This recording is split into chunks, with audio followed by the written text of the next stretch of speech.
Bienvenue à Culture en Migration, un podcast de rencontres inspirantes à la découverte d'expressions culturelles d'ici et d'ailleurs.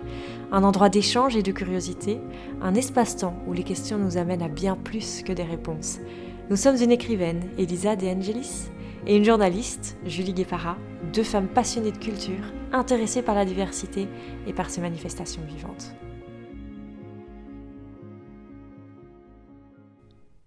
Tu sais de quoi il s'agit là ? Du droit de parler et de l'envie de donner une voix, de prêter une plume, de dire le non-dit, pour que ça ne reste pas entre l'âme et la gorge, pour que les langues se démêlent et incarnent des vécus méconnus, pour que l'encre coule sur les expériences les plus cachées, pour que ça dénonce, que ça partage, que ça crée de l'espoir. Tout mon travail artistique est animé par cette quête de voix. Depuis des années, je consacre mes mots à la poésie du vivant, aux récits de vie qui font sortir l'humain de l'amalgame. Projet après projet, je vois de plus en plus l'écriture comme un outil social et la poésie comme un moyen d'émancipation, une arme et un bouclier dans cette bataille contre le silence. Je suis une artiste, une écrivaine, une poétesse qui cherche toujours une autre occasion d'être utile. Je suis aussi une femme qui se heurte chaque jour contre un modèle à suivre, qui est en quête constante de sa place dans le monde, qui a cherché un ailleurs comme une hirondelle vers le printemps et qui croit que sa propre place dans le monde est un état intime, pas un état-nation. J'ai un accent qui trahit mes origines et qui renvoie à un imaginaire qui ne me définit pas. Il a fallu des années pour arriver à m'octroyer le droit de parler, d'y être, d'être vue. Puis un jour, j'ai décidé que maintenant ça suffit. Enfin, j'aurais aimé que ça se passe ainsi. En vrai, il a fallu longtemps. Il a fallu un long voyage et un nouveau début. Il a fallu de me retrouver face à mon portrait d'étrangère, rebondir, insister, être la flamme, être l'orage et être rabaissé et donner mon amour de loin mais être cher et lever la voix quand on ne m'a pas prise au sérieux. Il a fallu que je naisse plusieurs fois pour arriver à vivre en poésie. Il a fallu que je vive plusieurs vies pour réussir à en raconter une. Bonjour Aline. Bonjour. On a le plaisir de te recevoir aujourd'hui à Culture en Migration car tu es directrice de l'ASBL Espirito Mundo et que en plus, non seulement tu es la directrice mais tu en es aussi la créatrice. Ouais, c'est ça. Et toi-même, tu es artiste pluridisciplinaire. Ma question en premier, ce serait plutôt qu'est-ce qui est né d'abord ? Le plaisir artistique de toi devenir artiste et créatrice ou c'est plutôt l'ASBL qui est né en premier et qui t'a donné envie de prendre part à toutes ces créations ? Pour moi, en fait, je pense que je suis artiste depuis toujours. Donc, quand j'étais petite, je dansais, j'ai commencé à écrire, j'étais vraiment, je sais pas, à l'âge de 10 ans. Mais après, je suis devenue aussi graphic design, donc j'ai travaillé sur l'art visuel. Dans un moment donné de ma vie, j'ai décidé de commencer à travailler en tant qu'artiste. Et je faisais de la poésie concrète. Donc, je mélangeais la poésie et l'art visuel. Et je faisais par exemple, oh mon Dieu, j'ai oublié comment ça se dit. Calligrammes. Des calligrammes. Et bon, mais j'ai lancé un livre, j'écrivais des poèmes, j'écris des monologues.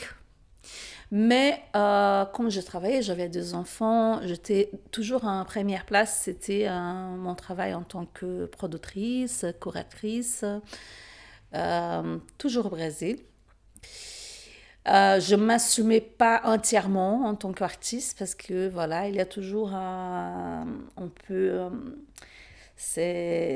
comment je vais expliquer cette difficulté de s'assumer en tant qu'artiste, mais elle était toujours à côté.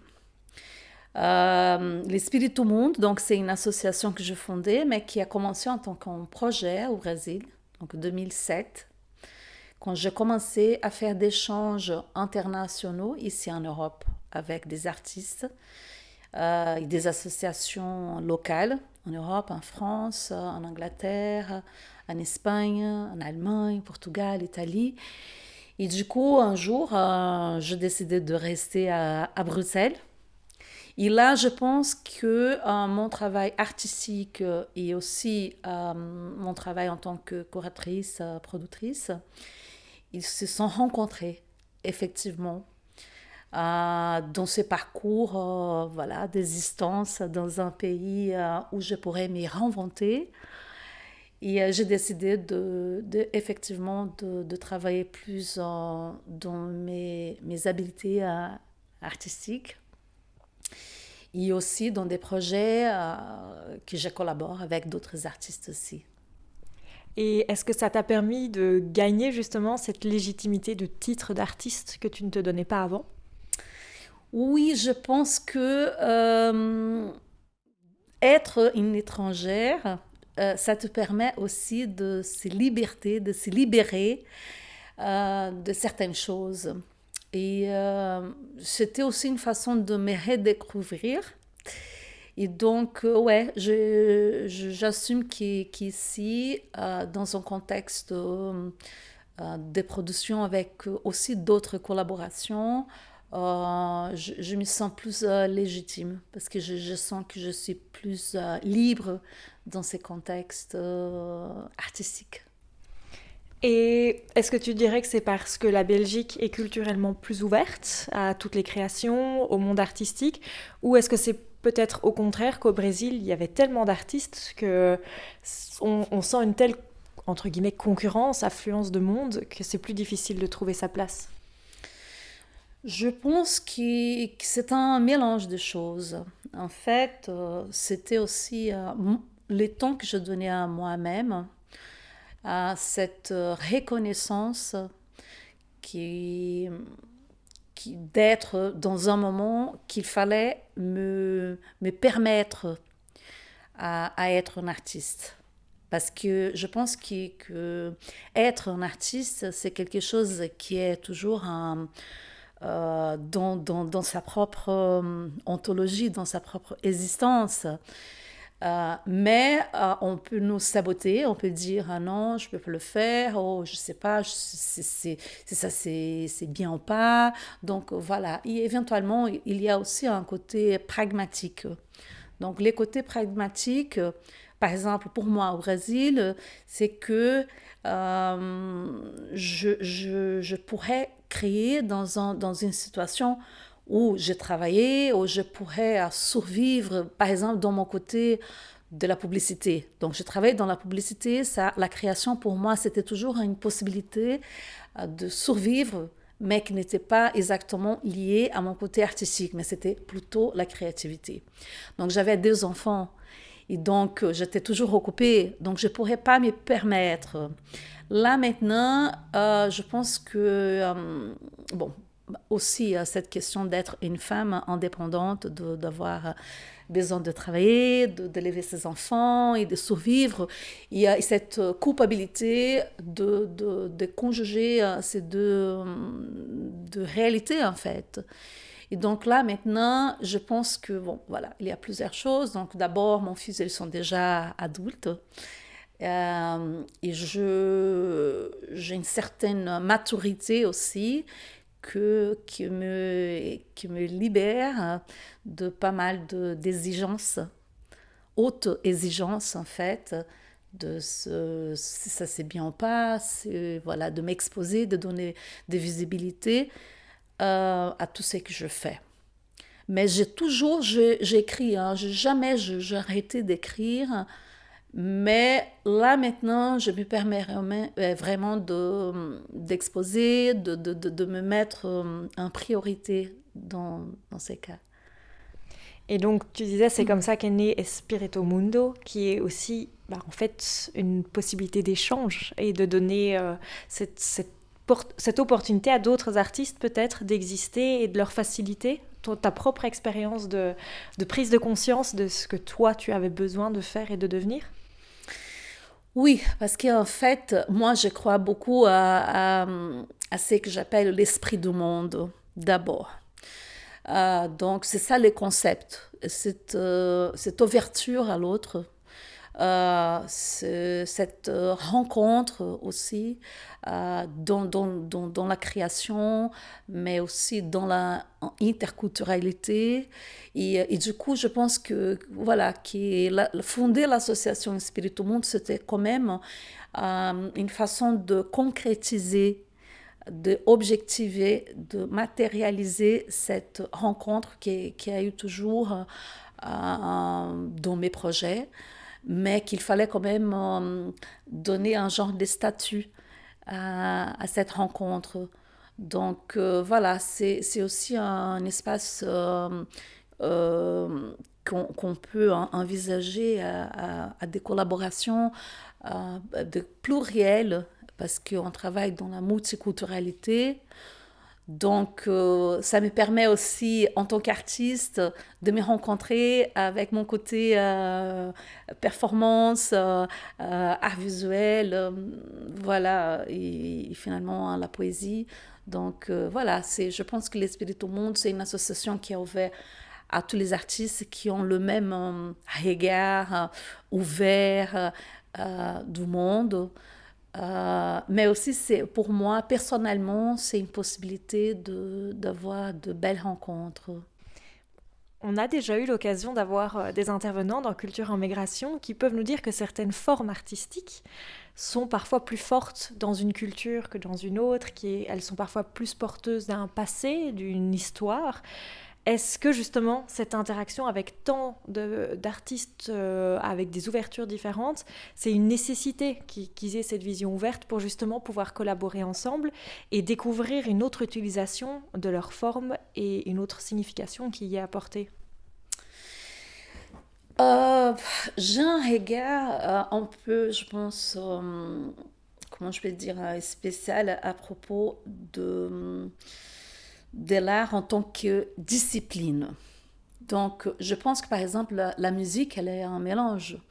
La musique, elle est la littérature. La musique, elle peut devenir danse, elle peut devenir, voilà, performance. Donc, je pense que l'art, c'est en soi-même, c'est l'ouverture.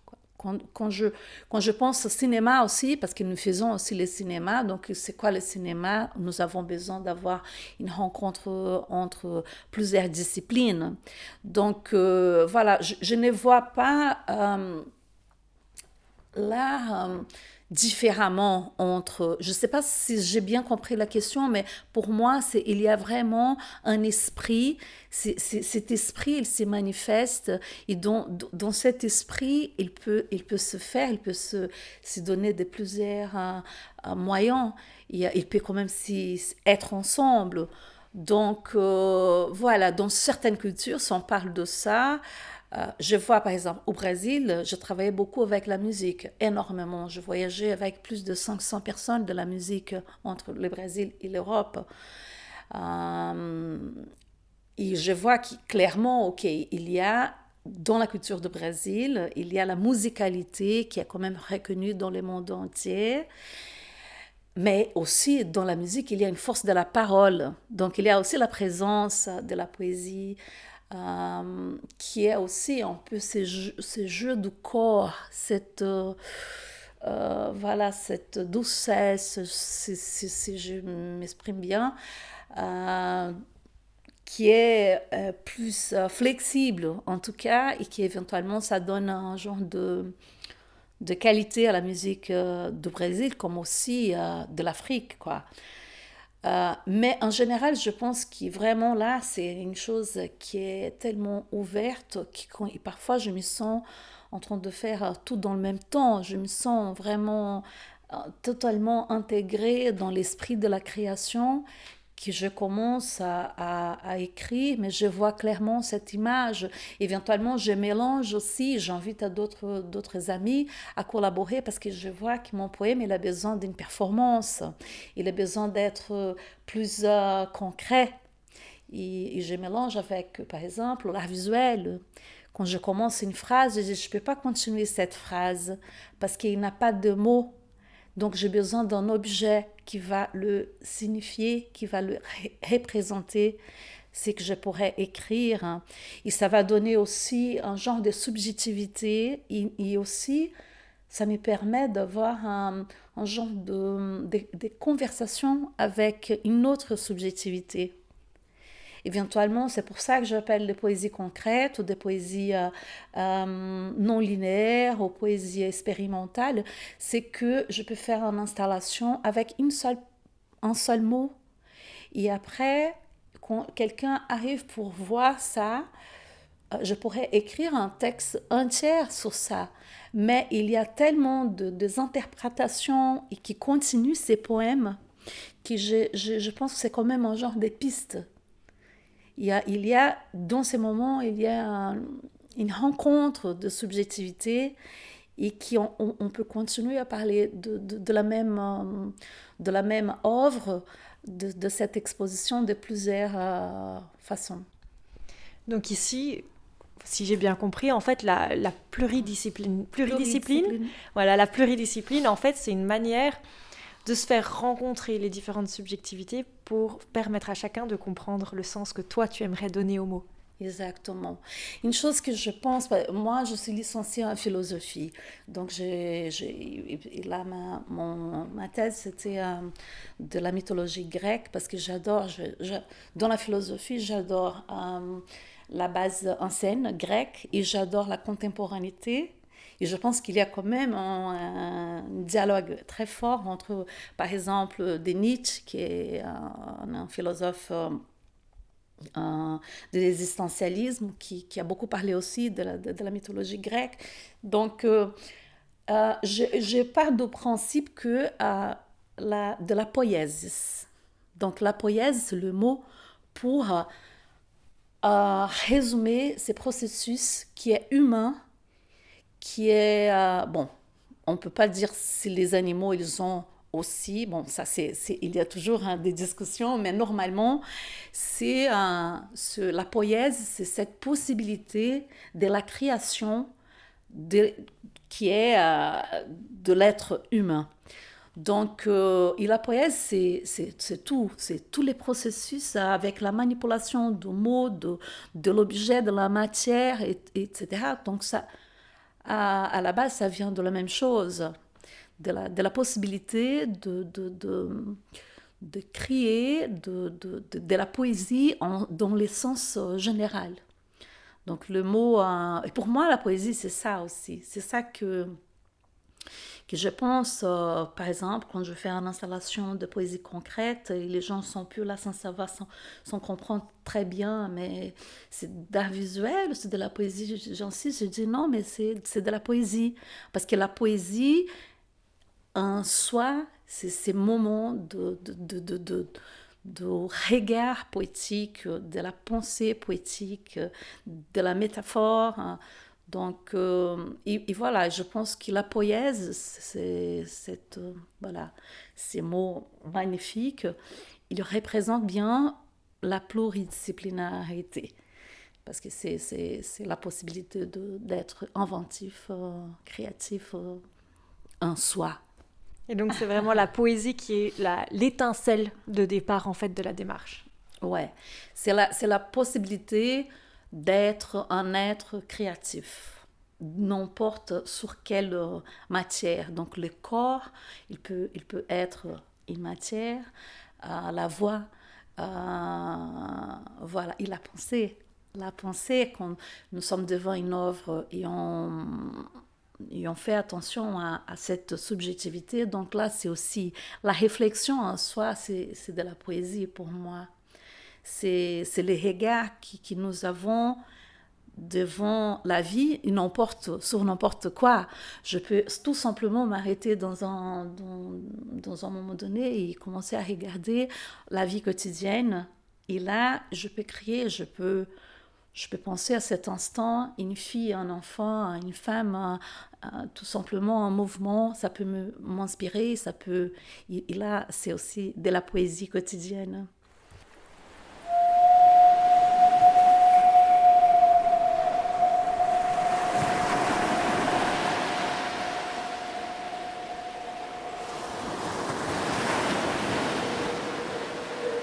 Je dois mourir 1000 fois aujourd'hui pour me rappeler de comment submerger. Je dois survivre comme naufragé que je suis et écrire avec un crayon pour effacer sans trace.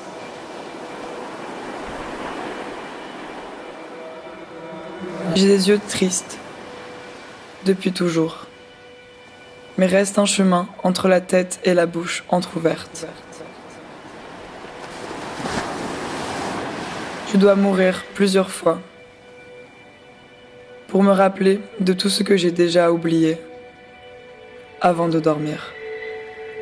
Et pour savoir qui j'étais avant d'être là, dans ce moto continuum de cette absurde qu'est la vie.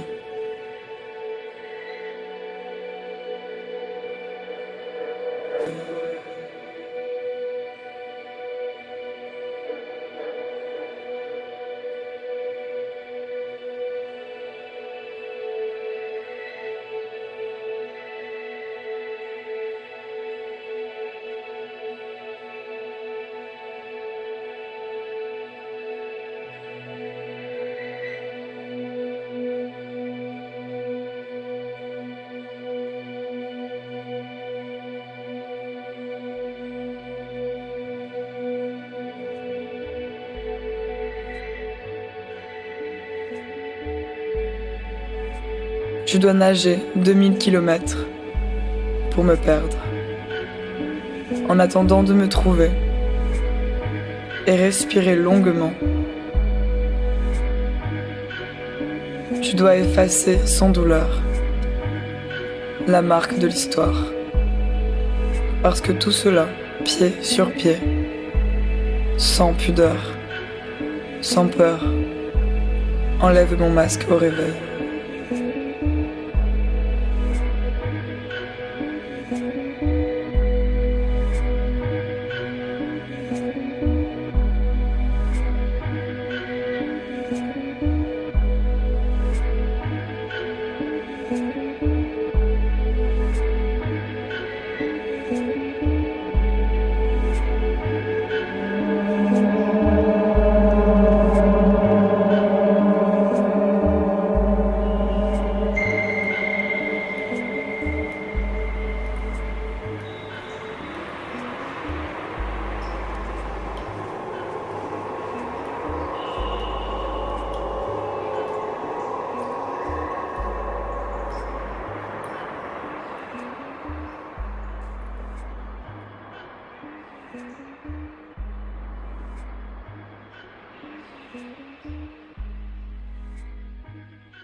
Donc, je ne sais pas si je suis bien claire parfois, mais voilà, c'est comme ça que je vois. Je vois les choses de façon moins pragmatique dans ce sens, parce que c'est ça la question. Je pense que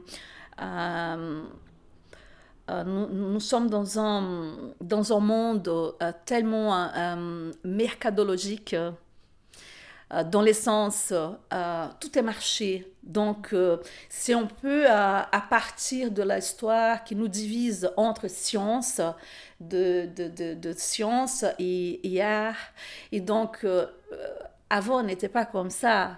Mais là, clairement, nous sommes bien divisés. Donc, mais les choses sont ensemble. D'abord, les poètes, les philosophes, ils travaillaient. Bon, Léonard da Vinci, il était ingénieur. Dans le même temps, il faisait des arts plastiques. Il les faisait, voilà, il était mathématicien. Donc, dans un moment donné, je pense que le marché, il nous a dit, ah, ok, il faut séparer bien les choses. Donc, mais l'art, elle est quotidienne, la création, sinon, voilà, nous ne sommes pas des êtres humains. Elle fait partie de notre vie, elle fait partie de notre identité humaine. Et d'où penses-tu vient cette scission entre, comme si l'art ne pouvait pas être générateur de revenus, un petit peu indirectement, c'est ce que je lis entre les lignes, et que dès que l'art devient moteur de revenus, ça devient plus de la publicité, de la science, une autre forme.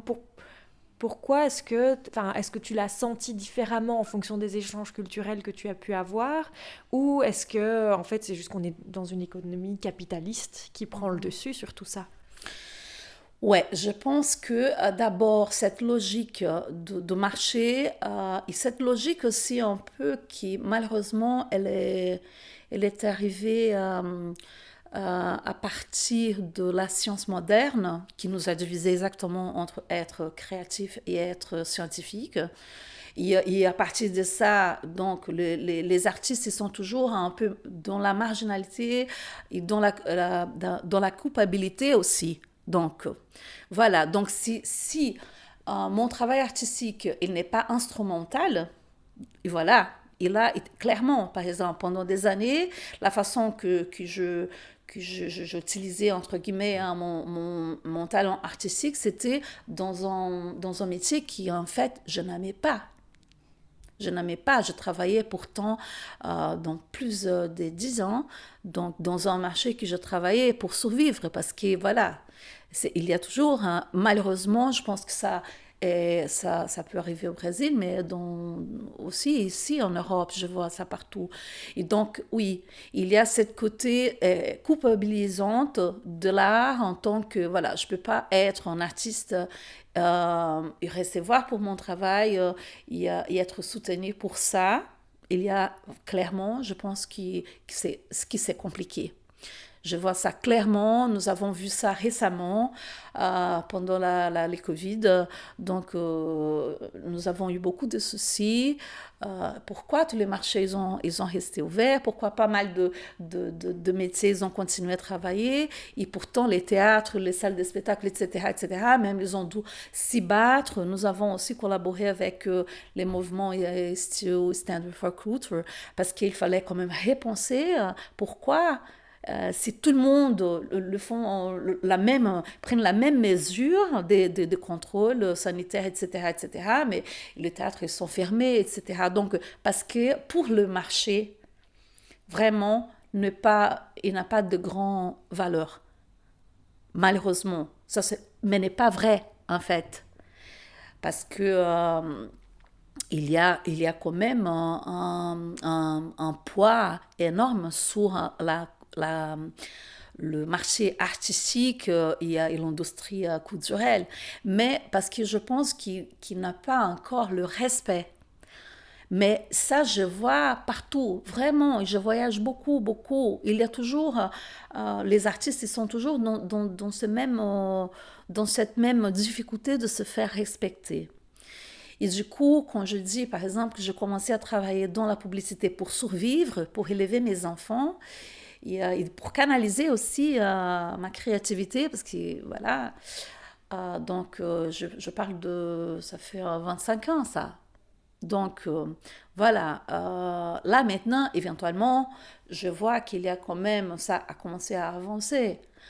Mais c'est toujours difficile de se décider, de s'assumer en tant qu'artiste sans se sentir coupable d'une manière ou de l'autre et de se réaffirmer en tant que tel, je pense.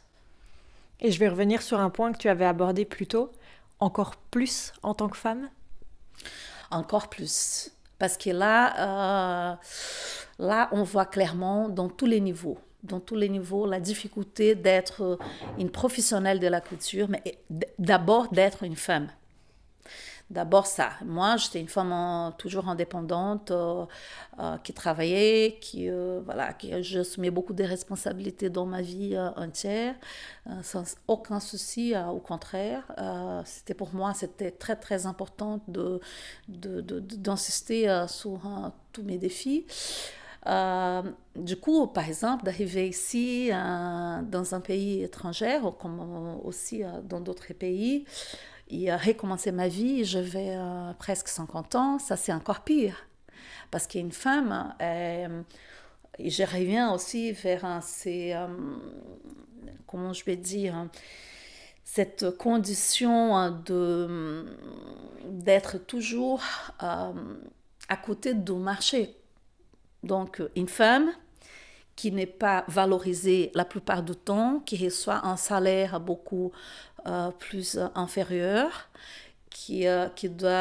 mais qu'il y a aussi un temps de validité, si je peux dire ça, je ne sais pas si je m'exprime bien, mais voilà, donc une femme de 50 ans, c'est quand même, waouh, mais il n'a plus de place. Vraiment, c'est dur à dire ça. C'est une logique perverse pour les femmes. Donc, élever un enfant, même s'il y a un père à côté, c'est toujours la responsabilité de la mère. Une mère qui est aussi une femme, mais qui doit être une jolie femme. Parce qu'il y a aussi ses regards. Donc, elle doit prouver qu'elle est beaucoup plus compétente, mais énormément, beaucoup plus compétente tout le temps. Parce qu'il y a ça aussi. Il y a un genre de corporativisme entre les mecs qui sont toujours entre eux. Donc, même si un homme, il parle, voilà, une connerie, un genre de bêtise, il va avoir toujours un genre de protection, voilà. Il est toujours à côté d'autres qui vont lui défendre, qui vont essayer de trouver un moyen de minimiser, etc. Mais une femme, elle doit prouver 50 fois plus qu'elle est capable, qu'elle n'est pas si vieille, qu'elle est encore dans sa pleine forme, activité, etc. Donc, je vois que voilà, j'ai pas mal d'amis qui en est d'accord avec ça. Je pense que c'est pas un regard, moi, c'est... Et alors, au niveau de la collaboration et justement de ces créations, comment est-ce qu'on fait est-ce qu'on choisit en fonction du genre, sachant que peut-être avoir une collaboration avec un homme risque justement d'avoir tous ces acquis qui vont nous tomber dessus, mais voilà, comment est-ce qu'on gère en fait tout ça? Il y a plein de questions qui en découlent. Comment est-ce qu'on essaye de rester neutre au final? Ouais, alors, je pense qu'on est devant plusieurs défis en fait, parce que tout d'abord, vraiment, nous, en tant que femmes, on doit nous entraider, je pense, renforcer nos collaborations. Donc, à chaque fois que je collabore avec des hommes, des femmes, c'est beaucoup plus clair pour moi que c'est difficile encore à travailler avec des hommes. Ça, c'est clair pour moi. Parce que nous sommes dans un système complètement patriarcal. Donc, éventuellement, j'ai besoin quand même d'un homme pour dire quelque chose à ma place, pour renforcer ce que j'avais dit. Et ça, j'ai déjà vécu plusieurs fois. Parfois, je dois compter sur un homme pour dire, est-ce que tu peux renforcer là? Parce que là, c'est facile. Parce que donc, je pense que nous sommes dans un système tellement pervers qu'éventuellement, même des femmes, elles reproduisent ce système patriarcal. Même des femmes qui ont des drapeaux sur la main en disant « nous sommes des féministes », etc. Mais la première chose qu'elles font, c'est de jouer le même jeu patriarcal. Et éventuellement, dans l'inconscience ou pas, elles continuent à répéter des choses pour renforcer des attitudes machistes, sexistes, etc.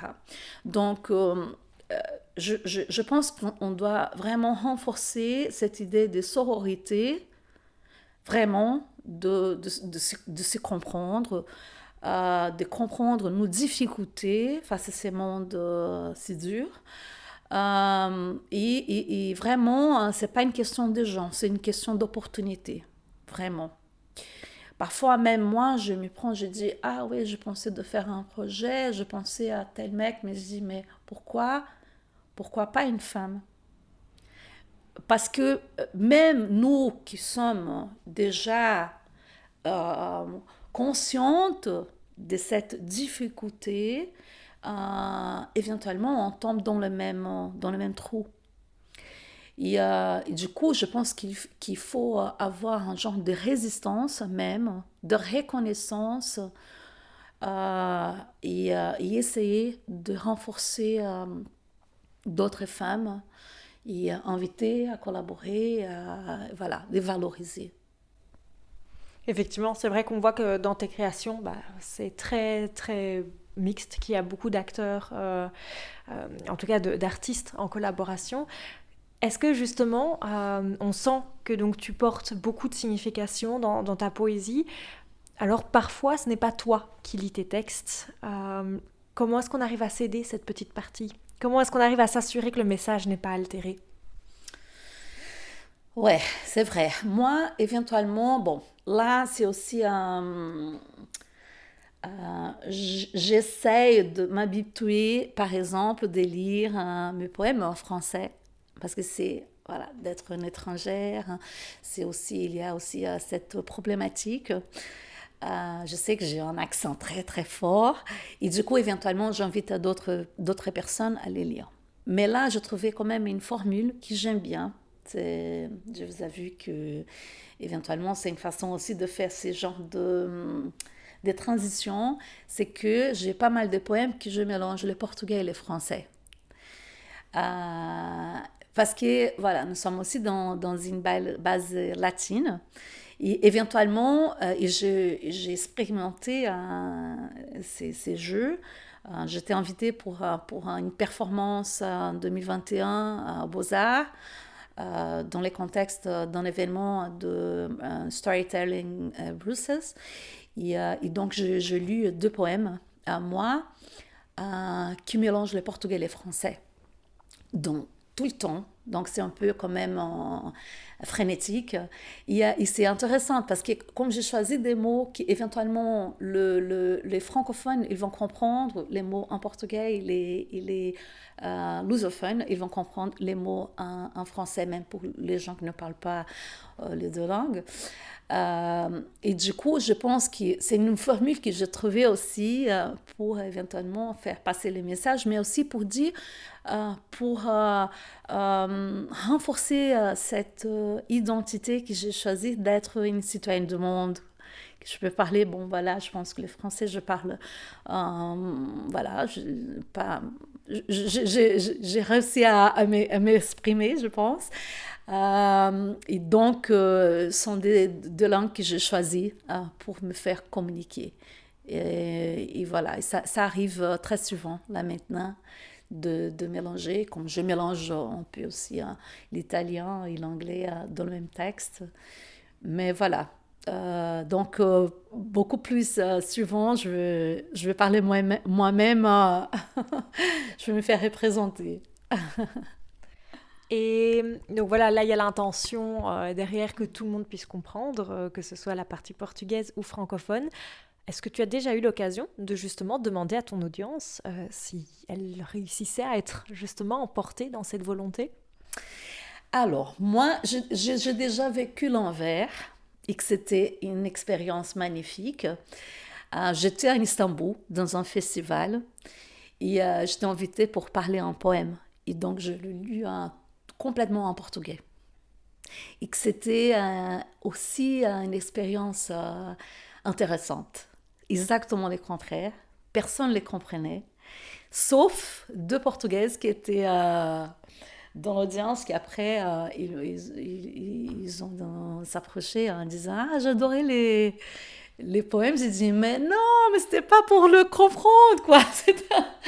Mais c'était quand même intéressant de regarder, parce que j'adore aussi la sonorité de mots.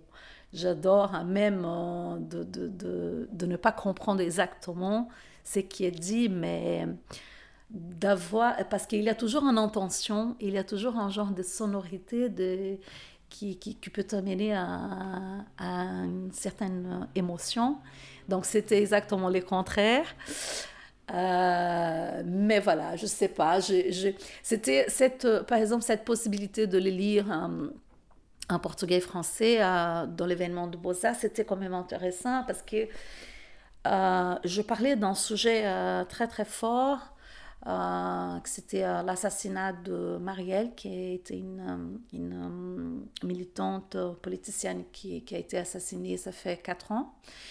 Et je fais un hommage à elle. Et donc, j'étais aussi accompagnée par une bande sonore de Alex Shepley, qui est aussi un un artiste avec qui je travaille. Et du coup, je pense que même les gens qui n'ont pas compris exactement tous les mots, il avait quand même un genre d'émotion. Et j'ai eu l'impression que tout le monde comprenait tout dans l'ensemble des choses. Donc, voilà, ça peut se passer comme ça aussi. Et on en parlait justement, il y a tout ce qui est rôle de la femme, de la langue. Est-ce que les intentions, on les porte soi-même ou on laisse quelqu'un d'autre les porter pour nous? Est-ce que tu as l'impression que la poésie, grâce au fait que tu la mettes en forme de manière concrète ou de manière sonore, te permet un partage plus facile que la manière dont on la voit parfois façon vieille école, je vais dire, où on voit les vieux français, en tout cas en Belgique, en tout cas dans notre éducation, c'est plus les vieux poètes français, on va dire comme ça. Est-ce que tu sens qu'en Belgique, tu as peut-être encore cette petite barrière, enfin que ça pourrait être un blocage et que en fait cette pluridiscipline te permet de passer au-delà? Alors ça, c'est intéressant parce que moi, quand j'ai commencé à mélanger les disciplines pour faire de la poésie, je n'avais pas un genre de recherche. Ah, je vais voir, voilà, que j'avais une base en disant académique pour le faire. Tout simplement, je commençais à le faire, même si les gens ne comprenaient pas. Et après, vraiment beaucoup de temps après, je commençais à voir qu'il y avait quand même un genre de mouvement en France de la poésie expérimentale. Et voilà, et les calligrammes que j'écrivais, ça date du 19e siècle, d'Apollinaire, que je ne connaissais pas même. Je commençais à le faire de façon complètement intuitive. Et du coup, voilà, il y a un genre de résistance. Parce que voilà, la poésie, non, c'est pas comme ça. Je vois qu'éventuellement, je dois presque convaincre, entre guillemets, bien sûr, de dire, ah non, mais là c'est de la poésie. Mais comment ça, la poésie? Parce que, voilà, je pense que je vais trouver toujours des univers différents. Je vais toujours trouver des gens qui sont plutôt des conservateurs, qui connaissent déjà, qui sont dans la résistance de changer l'esthétique de certaines choses. Mais il y a quand même tout un mouvement qui repense à l'esthétique et que, voilà, dans la poésie même, j'ai vu des choses, je disais, mais waouh, mais jamais j'ai vu ça et pourtant je suis complètement d'accord, c'est exactement comme ça que je pense. C'était super de voir que, voilà, donc, ok, je vais continuer à faire, même s'il y a une genre de résistance, ou même si ça peut donner aussi exactement une autre façon de compréhension. Et c'est vrai qu'il n'est pas quelque chose qui est assez connu, surtout ici, je pense que je n'ai jamais vu ici en installation de poésie concrète ou expérimentale, des choses comme ça. Mais en France, il y a quand même ces mouvements-là qui est très connu. J'ai aussi, au Portugal, j'ai vu aussi des artistes, que ça ne me vient pas là maintenant les noms, mais par exemple, une artiste qui tout le monde pourrait dire, une artiste visuelle, et qu'elle se disait, parce qu'elle est déjà décédée, elle se disait, s'entendait en tant que poétesse. Elle disait, non, mais non, là, je fais de la poésie. Pourtant, tu regardais, je disais, mais non, mais là, c'est d'art plastique. Elle disait, non, ça c'est vraiment de la poésie. Et je me suis reconnue dans cette idée de faire de la poésie sans avoir besoin vraiment d'écrire tout un texte. Mais je continue de le faire, hein. Je continue de le faire, mais pas forcément. Donc, éventuellement, je peux trouver dans mes réseaux sociaux, j'ai pas mal de photos que je commence avec la photo, je continue à l'aider, ensuite avec de textes, parfois juste les textes entiers, ou éventuellement juste un mot, et que ça va représenter l'idée en général. Ou sur les œuvres, il y a quand même une œuvre qui n'a pas de mots, mais qui est dans l'idée, dans les jeux de mots. On peut la comprendre. Il y a éventuellement d'autres personnes aussi. Et donc, quand tu fais une collaboration, comment est-ce que tu arrives Comment est-ce que tu proposes la collaboration? Est-ce que les autres artistes vont soutenir l'idée première qui émanera de toi? Ou est-ce que parfois, inversement, tu recherches la fraîcheur de vue peut-être de quelqu'un d'autre et tu vas te greffer à sa manière de représenter? Alors, il y a une chose que j'adore, c'est vraiment de la liberté pour le processus de création. Donc, par exemple, j'ai cette expo qui est encore dans notre espace à Molenbeek, Gesangenis. C'est une collaboration avec Renzo. Renzo, c'est mon fils. Et ça, c'est magnifique pour moi. Du coup, j'ai décidé de faire la dernière résidence dans notre espace CU. Je dis, je vais garder cet espace à moi parce qu'il y avait tout ça, par exemple. Donc, j'invitais des gens à collaborer, faire des expos, des travaux, mais moi, jamais. Donc là, j'ai dit, non, je vais me permettre de faire. Et je commençais à travailler. Et du coup, il arrive, Enzo, parce qu'il est vraiment hyper créatif. C'est un producteur artistique, jeune, un producteur. Et vraiment, il est très, très manuel, très bricolaire, etc. Et il faisait toujours de choses. Et là, quand je vois, il a commencé à interagir. Il a commencé à proposer de façon d'installer, de concevoir. Il a commencé à ajouter. Et moi, j'ai aucun ego sur ça. Moi, je pense c'est une autre personne qui arrivait là, un autre artiste éventuellement, qui voulait collaborer et qui éventuellement qui pourrait collaborer dans le même regard, ça peut commencer n'importe comment. Et donc, éventuellement, par exemple, nous avons une installation qui s'appelle les chemins de Hassan. Donc, mais qui n'a pas commencé comme ça, en fait.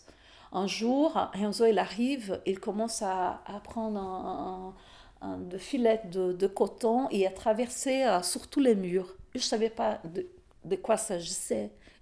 Tout simplement, il a commencé à faire, il a laissé sur les murs. Et là, un jour, j'ai invité, parce que j'ai connu ces jeunes Hassan qui est venu de l'Afghanistan jusqu'ici, qui est devenu un exilé, reconnu, son statut a été reconnu ici à Bruxelles. Et on s'y connaissait déjà, et donc je l'ai invité de collaborer dans cette expo, dans cette résidence. Et nous avons commencé à parler de son parcours. Et quand je regardais sur le mur les filets qui étaient là-bas, qu'on ne savait pas exactement comment ça pourrait se développer, j'ai dit, Hassan, tu te reconnais sur ces croisements? Il a dit oui. J'ai dit, alors je voulais quand même t'inviter à collaborer. Est-ce que tu veux raconter ton parcours? Et du coup, il a commencé à raconter son parcours depuis qu'il avait 13 ans, quand il a quitté l'Afghanistan. Et nous avons commencé à écrire plusieurs phrases qui représentaient son parcours dans des villes où il était. Donc, par exemple, c'était comment ton départ de ta ville. Elle a dit, je n'avais pas de map, de carte, je n'avais rien que l'espoir de partir et, sans savoir exactement où y aller. Et donc, par exemple, ça a commencé toute une histoire. Il parlait, par exemple, donc au terrain, nous avons j'ai vu des gens qui ont été assassinés parce qu'ils ont essayé de s'enfuir, etc. Donc, nous avons commencé à écrire ça ensemble. Et du coup, je fais une installation avec les villes sur les murs, donc accrochées. Nous avons écrit ensemble les noms de villes où il est resté dans ce temps. Et nous avons écrit des phrases qui lui marquaient dans ses parcours. Du coup, c'était une installation qui a été conçue par 3 personnes. Et moi, je lui demandais quand même alors, où est-ce que tu te sens ici? C'est dans ces moments de quel croisement de lignes que tu pourrais accrocher cette ville. Donc, voilà. j'adore ces genres de processus. Il n'a pas, je peux commencer à le faire, mais quelqu'un d'autre peut commencer à le faire et moi je vais... Tu vois, c'est vraiment, je pense que c'est un moment tellement intuitif et ouvert et de laisser vraiment l'intuition et l'émotion de le construire. La création, elle va se faire quoi, de façon libre. Tout ce descriptif nous donne envie d'aller voir l'expo. Je pense que ce sera peut-être trop tard au moment de la diffusion du podcast, mais quel est le moyen de te suivre et de suivre Espirito Mundo pour pouvoir savoir ce qui arrive, si l'exposition est prolongée et en fait être au courant pour pouvoir venir voir?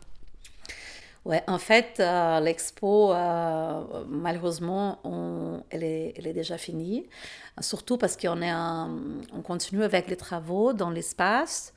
Mais là, j'espère qu'on va pouvoir trouver un autre endroit pour l'exposer. Donc là, on est vraiment en train quand même de chercher, d'organiser un peu ces dossiers parce que je pense que c'est quand même une discussion intéressante par rapport à la question de l'immigration et ses effets. Donc, éventuellement, si vous nous écoutez là, et éventuellement, s'il y a un espace, nous sommes toujours intéressés. Mais là, sur les réseaux sociaux, on a pas mal de nouvelles. Donc, nous avons les websites, donc www.espiritomundo.com. Nous avons tous les réseaux sociaux aussi. On est bien actifs sur les réseaux sociaux. Et voilà, je vous invite à nous mieux connaître et aussi nous rendre visite si vous voulez. C'est dans une occupation à Molenbeek. Donc, c'est à côté de métro Beacon. C'est trop facile à trouver, mais vous allez trouver la bonne adresse aussi sur les réseaux sociaux. Donc, voilà. À bon entendeur, on vous invite tous donc à les suivre sur les réseaux sociaux et à vous tenir au courant des prochains projets qui sont en création pour le moment. Merci beaucoup, Aline, pour l'échange. Merci beaucoup, toi. Merci beaucoup, vraiment, c'était un plaisir.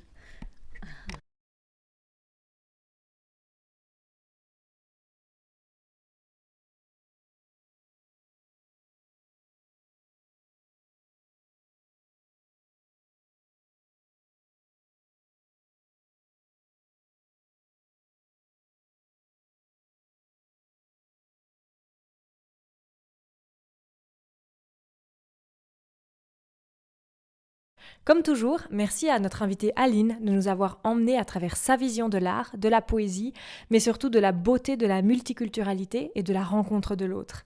Vous avez pu entendre pendant l'épisode le poème d'Aline Yasmine Tanto mar, tant de mer, avec la voix de Fanny Skypelings, et je vous encourage à aller sur notre page pour découvrir sa partie concrète grâce à la performance de Maria João Flocho et les images de Monica Mussoni. Cela nous a, comme toujours, éveillés dans notre réflexion. Comme, est-ce qu'être artiste est un statut ou un mode de vie ? Comment se plonger dans l'art si on est pris dans son rythme de vie dans lequel peut-être on ne se reconnaît pas ? Quelle est la différence entre être artiste et faire de l'art ? On a dit que la beauté de la multiculturalité, c'est la rencontre des subjectivités. Qu'en pensez-vous ? On vous laisse y penser, comme d'habitude, sur les notes d'Umut Vigdan, et on se retrouve dans quelques mois.